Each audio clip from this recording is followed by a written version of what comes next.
Assalamualaikum warahmatullahi wabarakatuh. Perkenalkan, nama saya Anissa Khairoza. Saya akan mewakilkan hasil presentasi kelompok kami, yaitu teknik penyusunan laporan penelitian.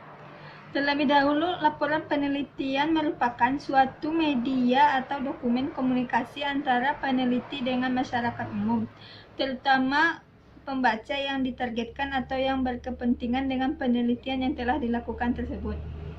Selanjutnya yaitu jenis-jenis laporan penelitian. Ada beberapa jenis laporan penelitian. Yang pertama yaitu laporan penelitian formal. Laporan penelitian formal sejatinya merupakan proses pembuatan metode kepenulisan ilmiah yang berisikan judul, surat pernyataan keaslian karya, daftar isi, abstrak, pendahuluan, isi, dan penutup. Yang kedua, laporan penelitian non-formal. Laporan penelitian non-formal adalah kepenulisan ilmiah yang tidak sepenuhnya memenuhi persyaratan secara struktur, akan tetapi tetap memuat landasan teori, tinjauan pustaka, kepenulisan, dan prosedur penelitian. Yang ketiga, formulir. Laporan penelitian dalam bentuk formulir ialah jenis kepenulisan laporan yang dibuat hanya dengan mengisi belangko yang telah disediakan. Yang keempat, memorandum, yaitu bentuknya ialah proses penulisan laporan yang diuraikan secara singkat. Jenis laporan yang satu ini dibuat dalam rangka proses hubungan kerja antara atasan dan bawahan. Yang kelima, surat. Laporan dalam bentuk surat ialah laporan yang dibuat dengan uraian yang lebih panjang dari memorandum dalam bentuk surat biasa. Yang keenam, naskah. Penelitian dalam bentuk naskah ialah laporan yang tersusun secara panjang. Penyusunan ini biasanya seperti dalam kepenulisan makalah, yang juga dibagi ke dalam beberapa topik dan subtopik yang menjadi fokus kepenulisan. Yang ketujuh, buku. Laporan penelitian dalam bentuk buku ialah format kepenulisan laporan yang disusun dalam bentuk buku dengan menggunakan teks yang panjang dan lengkap. Untuk proses penyelesaiannya bisa memerlukan waktu yang relatif lama.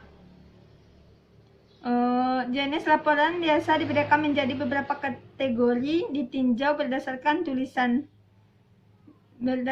tujuan kepenulisan. Antara lain,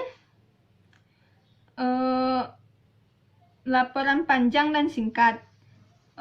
Laporan penelitian berdasarkan tujuannya dibagi menjadi laporan panjang dan lebih dari 10 halaman dan biasanya merupakan format laporan formal.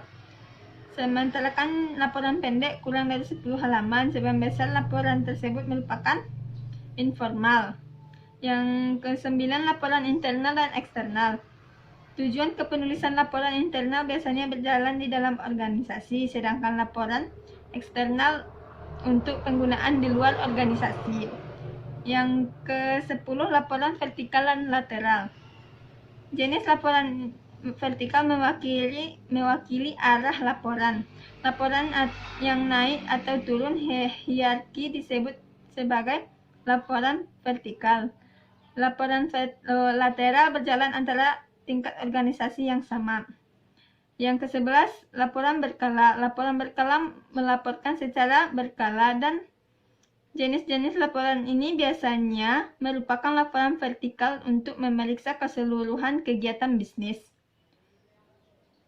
atau laporan yang ditulis secara agen federal, perusahaan nirlaba. Laporan berkala mencakup laporan insiden, laporan penjualan, dan laporan kelayakan dan laporan kemajuan. Yang kedua yaitu prosedur laporan penelitian kuantitatif.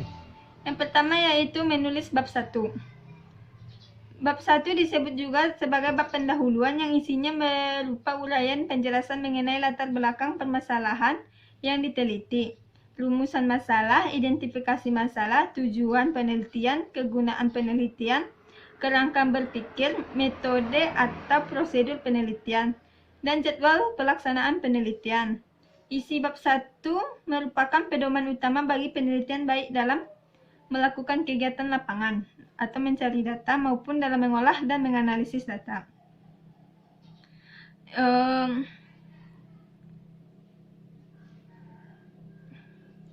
Yang kedua yaitu menulis bab 2. Bab 2 biasanya diberi judul tinjauan pustaka atau tinjauan hipotesis teoritis, yang isinya memaparkan aspek-aspek teoritis tentang fenomena atau masalah yang diteliti. Kekeliruan yang seringkali dilakukan oleh peneliti dalam menulis bab 2 ini adalah bahwa peneliti sering terjebak untuk menguraikan segala hal ihwal yang berasal dari referensi tanpa memperhatikan relevansinya. Ada anggapan bahwa semakin banyak kutipan yang ditampilkan semakin baik isi bab 2. Semakin tebal halamannya semakin keren. Hal ini jelas keliru. Isi bab 2 bukan merupakan book report atau book review atau pamer kutipan, tetapi harus merupakan pemaparan yang lebih baik, menegaskan kerangka pemikiran penelitian dalam memunculkan variabel yang ditelitinya serta konteks penelitiannya. Seluruh uraian pada bab 2 harus lebih bersifat teoritis tanpa atau sedikit sekali memasukkan unsur logika peneliti. Dengan demikian, sumber rujukan pokok dalam menulis bab 2 adalah referensi atau literatur. Referensi atau literatur yang digunakan bisa berupa buku teks, laporan penelitian terdahulu, situs internet, tulisan pada jurnal ilmiah, artikel di media massa, dan dokumentasi tertulis lainnya. Yang ketiga yaitu menulis bab 3.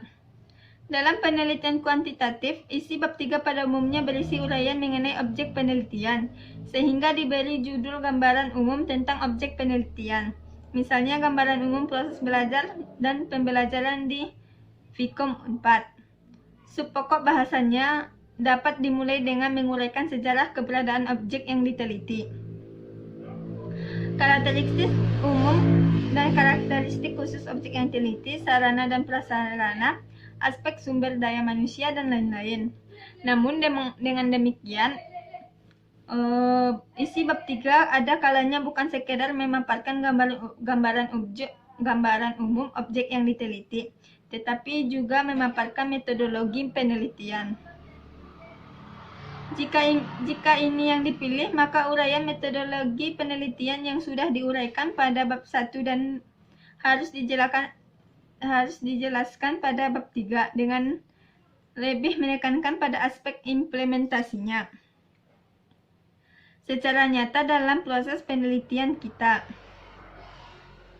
Yang keempat, menulis bab 4. Uraian pada bab 4 biasanya berisi deskripsi atau pembahasan hasil penelitian yang diperoleh.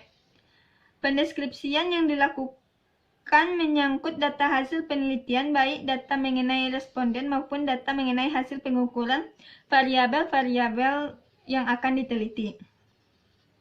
Penggambaran data karakteristik responden perlu dilakukan untuk memperoleh gambaran komprehensif tentang bagaimana keadaan responden penelitian kita, yang boleh juga diperlukan untuk mengelaborasi data hasil pengukuran variabel yang diteliti jika sekiranya terdapat data yang memerlukan penjelasan dan penafsiran lebih lanjut.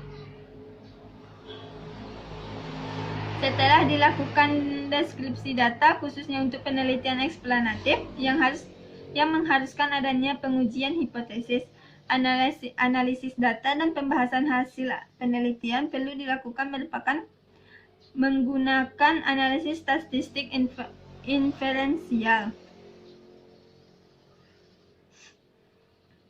Yang terakhir yaitu menulis bab 5. Bab 5 biasanya berisi kesimpulan dan saran penelitian. Beberapa banyak kesimpulan penelitian yang harus dibuat. Apa saja yang harus disimpulkan, berapa banyak saran yang diajukan, apa saja yang harus disarankan.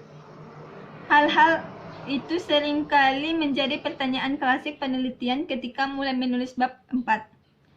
banyak kesimpulan dan ada yang harus disimpulkan tergantung pada jumlah dan isi tujuan penelitian. Sedangkan isi kesimpulannya tergantung pada hasil penelitian dan pembahasan yang ada pada bab 4. Sedangkan saran penelitian aspeknya harus merujuk pada rumusan kegunaan penelitian yang sudah diungkapkan pada bab 1 dan isinya tergantung pada isi kesimpulan penelitian. Jika kesimpulan dan saran penelitian itu disusun seperti yang dikemukakan di atas, maka tidak ada alasan bagi orang lain untuk menuduh bahwa kesimpulan penelitian kita itu mengada-ngada. Baiklah, sekian hasil persentase kami. Wassalamualaikum warahmatullahi wabarakatuh.